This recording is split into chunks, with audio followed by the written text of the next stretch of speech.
ज़ोया खान। तो ये जो है ना सहरी के टाइम है और डायरेक्ट जो व्लॉग आज मेरा स्टार्ट हो रहा है वो सहरी से हो रहा है। और बीनेश बना रही है पराठे और मैं बना रही हूँ चाय। और आज जो है ना मेरा दिल कर था मैं ज़रा स्ट्रॉन्ग इलायची वाली चाय पी, मतलब इलायची का जो फ्लेवर है ना वो ज़रा स्ट्रॉन्ग सा है। तो बस मैंने भर भर के जो है ना इलायची का पाउडर डाल दिया। और मैंने आपको शुरू के व्लॉग्स में बताया हुआ था कि जो इलायची हम मतलब साबित इलायची डालते हैं ना वो इतनी ज़्यादा मतलब उसकी खुशबू और फ्लेवर जो है वो इतना स्ट्रॉन्ग नहीं होता, ठीक है। जब आप उसका पाउडर बना लेते हैं ना तो बेसिकली मुझे लगता है उसकी जो खुशबू होती है वो जिसकी राउंड राउंड से बीच से होते हैं ना उसकी होती है। जब वो क्रश हो जाते हैं ना सारे तो आप बिल्कुल थोड़ी सी भी डालते हैं ना तो वो बहुत प्यारी खुशबू आती है चाय में से।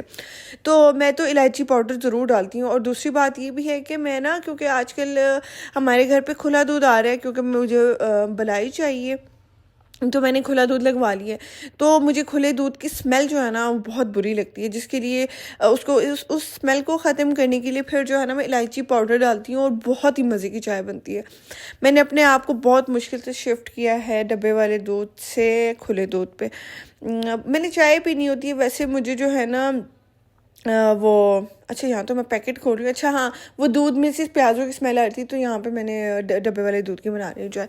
अच्छा खैर, तो मैं ये कह रही थी कि जो खुला दूध होता है ना उसमें मुझे स्मेल आती है बकरियों की, अजीब सी मुझे स्मेल आती है बहुत ज़्यादा।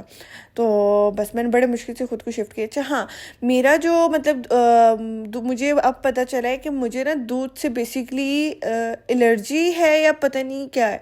मतलब चाय में ठीक है मैं पी लेती हूँ, अगर मैं गिलास भर के ऐसे पी लूँ ना, पहले तो मुझे 1 महीना पता नहीं चला कि मेरे साथ ये मसला है, मुझे लगा शायद वैसे ही कोई प्रॉब्लम हो रही होगी। तो मेरे साथ ये हुआ कि जैसे मैंने दूध पी लिया, ठीक है, उसके 1.5-2 घंटे के बाद मेरी फिंगर्स, मेरी चीक्स, मेरा पेट, मतलब पूरी बॉडी जो है ना मेरी ऐसे अजीब सी फूल सी जाती है। और मतलब जैसे आपको ख़ारिश सी होती है फेस पे, फिंगर्स पे, ऐसे अजीब सी। तो मुझे समझ आई कि दूध जो है ना मुझे सूट नहीं करता बिल्कुल। पहले मुझे इस चीज़ का नहीं पता चला, मुझे लगा शायद वैसे ही किसी चीज़ की वजह से मुझे ख़ारिश हो रही है, एलर्जी हो रही है, मेरी बॉडी अजीब सी फूल रही है और बहुत ही अजीब सी वो होती थी। तो मैं दूध मुझे जो है ना सूट नहीं करता है, मुझे अब पता चला 26 ईयर्स की एज में आके। खैर, ये सूजी है, आपके पास मोटी सूजी हो तो आप उसको पीस लीजिएगा इस तरह ग्राइंडर में जैसे मैं कर रही हूँ। आज हम बना रहे हैं यहाँ पे गुलाब जामुन। वो शहरी का व्लॉग वहाँ पे ख़त्म हो गया था। तो गुलाब जामुन बना रहे हैं हम सूजी से। आपके पास अगर मोटी सूजी है ना तो आपने क्या करना है कि उसको इस तरह ब्लेंडर में ब्लेंड कर देना है, उसको बिल्कुल बारीक कर देना है। क्योंकि फिर इसी सूजी को जो है ना हम भून के, मतलब देसी घी का 1 टेबल स्पून डाल के इसमें भून के और इसमें दूध डाल के इसको बिल्कुल हम जैसे गुलाब जामुन का मटेरियल होता है ना उस तरह बना लेंगे। तो उसके लिए हमें बारीक सूजी चाहिए। तो यहाँ पे मैं ये प्रोसीजर कर रही हूँ।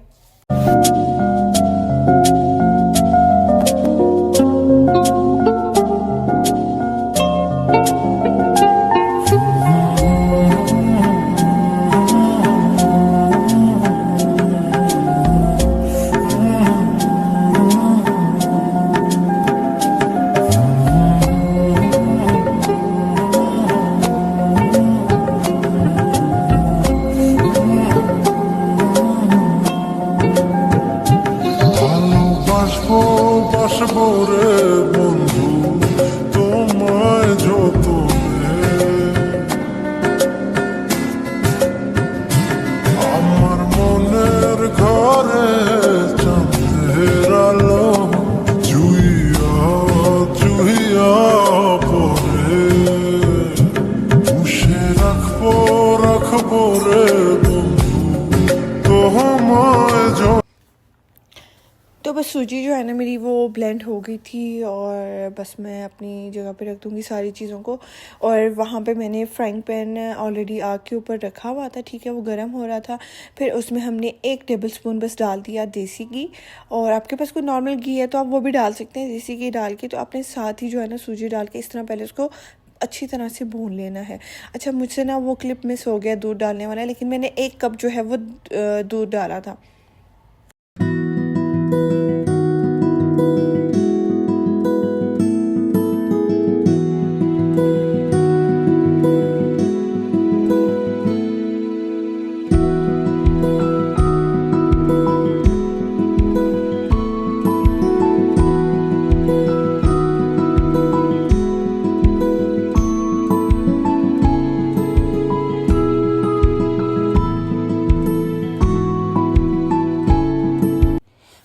कप दूध डालने के बाद जब आपकी कंसिस्टेंसी इस तरह की हो जाए तो बस आपने इसको आग से हटा देना है और ठंडा होने के लिए साइड पे रख देना है।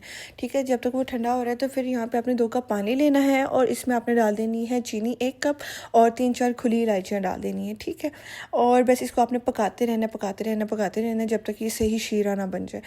ओके, तो आज फ्राइडे था तो मैंने आज बनाना था पुलाव, और मैं आज बग़ैर टमाटर वाला जो है ना वो पुलाव बना रही हूँ बीनिश की रेसिपी से जो मैं बनाती होती हूँ बस। तो उसके लिए मैंने प्याज़ों को जो है ना ब्राउन कर लेने, सही ब्राउन हो जाएंगे जब, तो फिर मैंने उसमें डाल देना जिंजर गार्लिक पेस्ट, और साथ ही मैंने जो अपना बीफ है प्रेशर लगा हुआ सॉफ्ट हुआ हुआ वो डाल दिया थोड़ा सा। जब तक ये भून रहा है तो मैं इसमें मसाले डाल दूँगी। इसमें मैंने डाले 2 tablespoon biryani masala, 1.5 tablespoon salt and 1 tablespoon chili powder and half teaspoon मैंने डाला था हल्दी। बस इसको जब भून जाए, आपको हो जाए कि हाँ जी अच्छी तरह से भून गया, ऊपर से सही से ब्राउन सा हो गया, फिर आपने जो भी बीफ की यखनी निकली हुई थी आपने वो डाल देना है, और साथ ही आपने राइस डाल के तो इसको पकने के लिए छोड़ देना।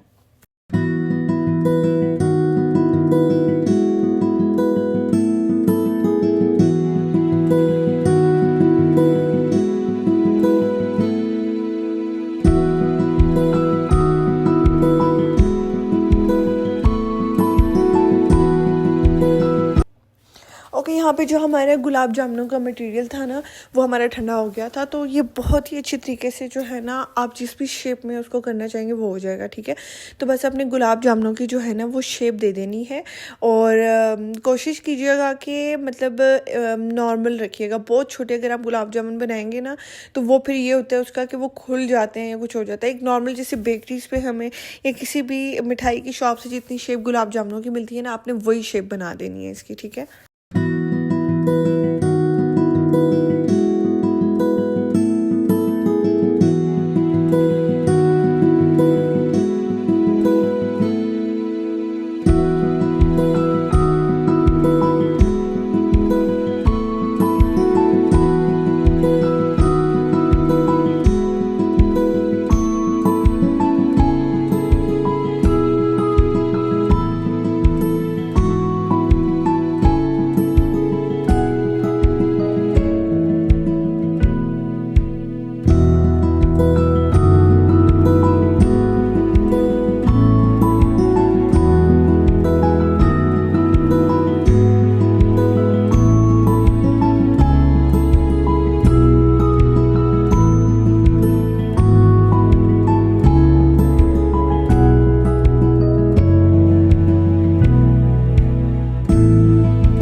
और आज जो है ना यार मैं इतनी देर सोती रह गई, मेरी जो ज़ोहर की नमाज़ थी ना वो भी मिस हो गई और मैं बड़ा लेट जागी थी। और बस फिर हमारे पास टाइम आज बहुत कम था, हम जल्दी जल्दी सारी चीज़ें करते हैं। और आपको पता है इस तरह की अगर आप मतलब नॉर्मल बेसिक कुकिंग कर रहे हो तो वो तो जल्दी हो जाती है, लेकिन अगर आपने इस तरह की कोई ट्रिकी चीज़ करनी हो तो उसके लिए आपको एक्स्ट्रा जो है वो टाइम चाहिए होता है। तो बस मैं जो है ना जल्दी जल्दी से मैंने कहा चलो बीनेश तुम ऐसे करो बाकी काम कर लो, तो मैं इस गुलाब जामुनों को जो है ना वो मैं शेप दे देती हूँ जल्दी जल्दी। बस ये हो गया था। अच्छा ये है कि हम जल्दी जल्दी काम कर लेते हैं, ये बच्ची के भी हाथ जो है ना मतलब तेज़ तेज़ काम करती है और मैं भी जल्दी जल्दी कर लेती हूँ सारा कुछ। तो हो गया था, टाइमली ही हो गया था सारी चीज़ें। बस आपने ना इसको शेप देने के बाद आपने इसको एक मतलब एक प्लेट में इसको निकाल के सिर्फ 10 मिनट के लिए इसको सेट होने के लिए रख देना। उसके बाद जब तक ये सेट हो रहे होते हैं ना, साथ ही आपने जो है ना ऑयल को गर्म होने के लिए रख देना है। बस इसको हम फ्राई करेंगे और फिर इसके बाद जो है हम इसको शीरे में डाल देंगे, और शीरे में तकरीबन आपने इसको रखना है कोई आधा घंटा 1 घंटा तो आपने इसको रखना है। और शीरा गर्म होना चाहिए ताकि वो जो गुलाब जामुन में सारा पानी है ना, मतलब जो भी शीरा है वो गुलाब जामुन अपने अंदर जो है वो एब्जॉर्ब कर ले।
अच्छा, आपने गुलाब जामुन जब फ्राई करें तो इसको आपने ऐसे छोड़ नहीं देना, वरना एक साइड से बहुत ब्राउन से हो जाएंगे और जल जाएंगे।